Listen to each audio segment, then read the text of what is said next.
Hello, this is David Stone, an audit manager in BerryDunn's Financial Services Practice Group.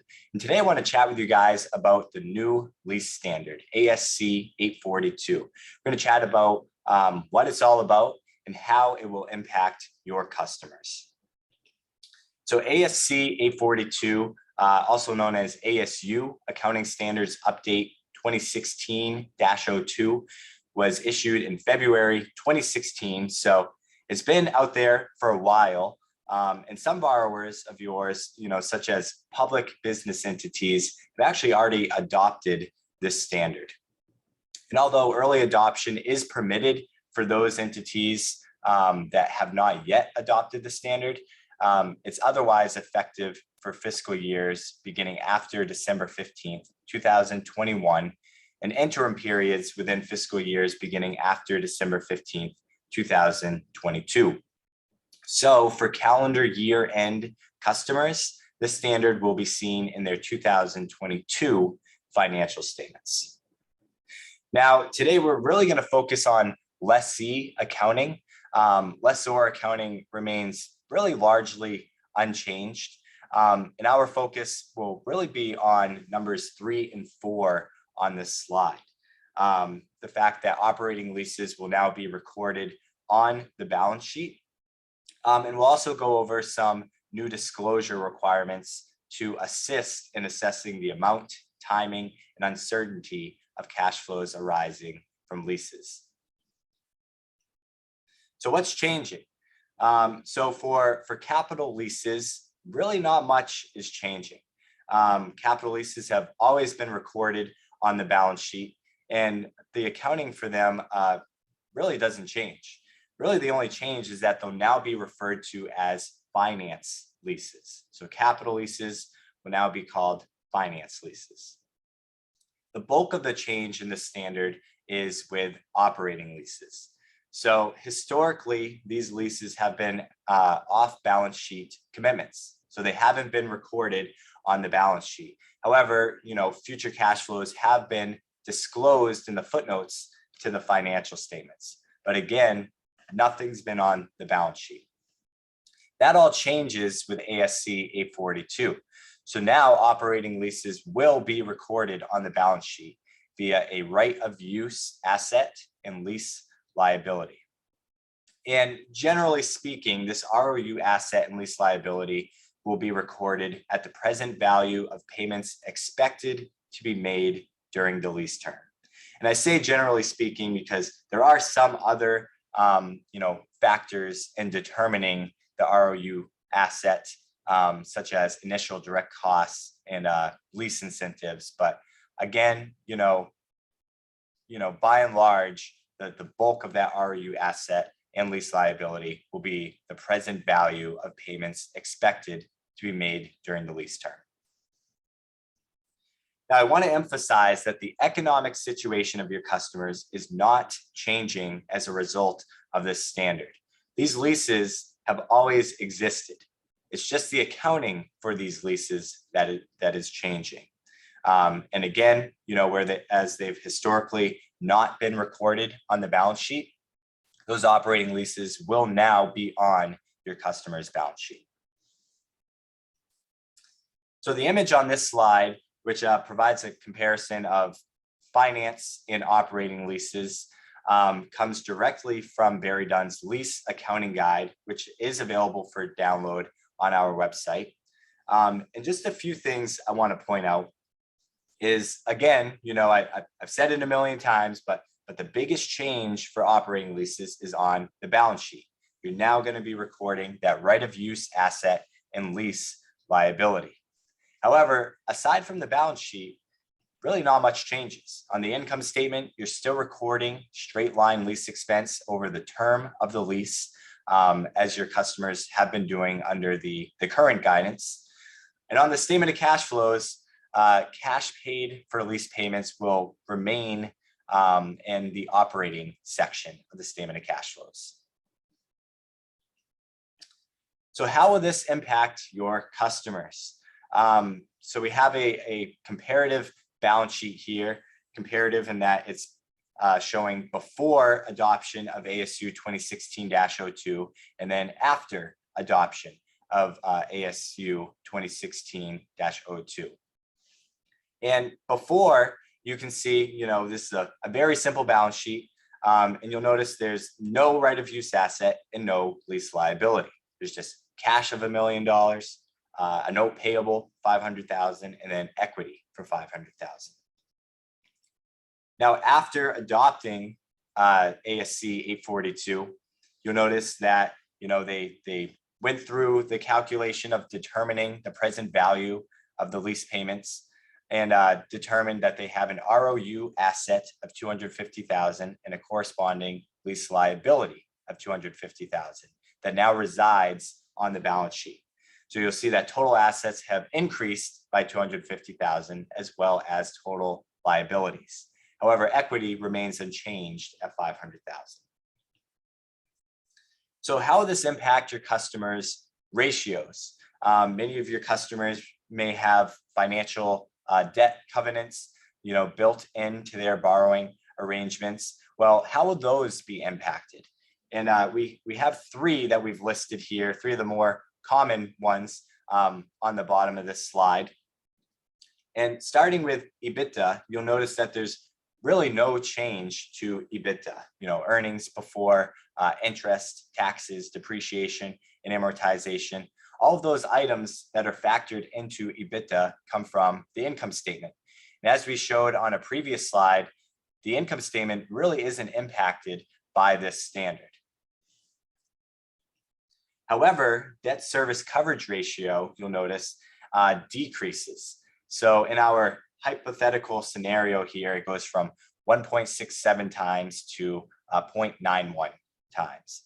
And just for, to provide a little background on the calculation here, our numerator is EBITDA, so that 100,000. Then our denominator is current portion of notes payable of 50,000 plus interest expense of 10,000. And we're also including the current portion of the operating lease liability, which we've also determined to be 50,000. Now, before ASU 2016-02, the calculation remains the same. However, we don't have that current portion of the operating lease liability because it's not on the balance sheet. Whereas after the adoption of that ASU, we are including that. Now, I do want to point out before I move to the next ratio that, it will be crucial for you and your customers to review the language in debt covenants because they may be subject to interpretation. And depending on the language, it may be appropriate or may be inappropriate to include lease liabilities in the covenant calculations. So those are definitely conversations you'll want to have with your customers just to make sure you're on the same page as to what is included and as to what is excluded from these calculations. And that also goes with the debt to net worth ratio. Here we're showing an increase from 1 to 1.5 as a result of the adoption of ASU 2016-02. However, it's very well possible that there won't be any change depending on how the ratio is defined in the borrowing arrangement. Now, these are only three common ratios and metrics that we see as financial debt covenants. As you know, there's definitely others, that may be impacted as a result of this standard. One of them, for instance, the current ratio. The right of use asset is considered a non-current asset. And then your lease liability on a classified balance sheet will be broken out between current and long-term. Therefore, there could be an impact on the current ratios of your borrowers as well. So disclosures, we mentioned, earlier on in this presentation that disclosures will be impacted and changed due to ASC 842. And I just want to go over some of the highlights. So, number one, your customers will be required to disclose the general description of their leases. You'll have to disclose the existence and terms and conditions of options to extend or terminate the lease. You'll have to disclose restrictions or covenants imposed by leases. And as their lender, you'll likely already be aware of those restrictions and covenants. However, it's still required to be disclosed. Then there also needs to be information on inputs used in determining the present value of the lease payments.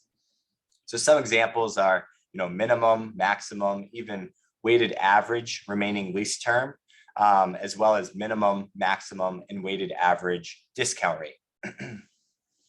So up to this point, I haven't mentioned at all the discount rate, but this will be a significant input that your borrowers will have to determine to figure out the present value of their lease payments to ultimately come up with the ROU asset and lease liability. And I also want to talk about transition. So in the year that your borrowers adopt this standard, what will the financial statements look like? There are two different transition methods that your borrowers can choose from. The first is essentially that you adopt the standard in all periods presented in the financial statements. So if you have a set of financials that have 2022 and 2021, the standard ASC 842 will be applied to both periods presented. However, there is another transition method that says that you only have to apply the new lease standard to the period of adoption. So again, if you have 2022 and 2021 comparative financials, you would only see this lease standard in 2022. And the image on this slide here is exhibiting just that. So you can see in the current period, again, we'll say it's 2022, we have our ROU asset and lease liability. However, in a prior period, 2021, we don't have an ROU asset and lease liability. And this is perfectly acceptable under the transition guidance. However, it is good to be aware that this transition method exists because it will impact the comparability of your customers' financial statements. So what should you be doing now? As I mentioned, the standard will likely be seen in most of your borrowers' 2022 financial statements if they're calendar year-end borrowers. But that being said, there's still things that you can do leading up to that date. So, first and foremost, you want to make sure that your customers that have leases are aware that the rules are changing. As I mentioned earlier, this standard's been out since February 2016. So I would hope they're aware of it and have started, planning for implementation. But in the chance they haven't, you should make sure that they are aware that the standard exists and aware that it will have a pretty substantial impact on their financials, depending on the amount of leases, specifically operating leases that they hold. And then also you want to encourage your customers to work with their CPA to model covenant calculations under the new rules. So you can work with them in advance to address as necessary. So as we showed on a previous slide, debt covenants of your borrowers may be impacted, and the impact could be fairly substantial depending on their operating lease activity. So it's really important to, A, make sure your customers are aware of this standard, but B, make sure they're also aware of what the impact will be on their financial debt covenants. And, the earlier you have those conversations and start modeling what this is going to look like, the more time you'll have to make any modifications that need to be made to debt covenants. So thank you for your time today. I hope you found this useful. This is a big standard, and that's why it's been out for some time. since 2016, and it's been delayed a couple times, but implementation and the adoption of the standard is fast approaching. And I hope you find this information useful and something that you can take and share with your borrowers. Thank you.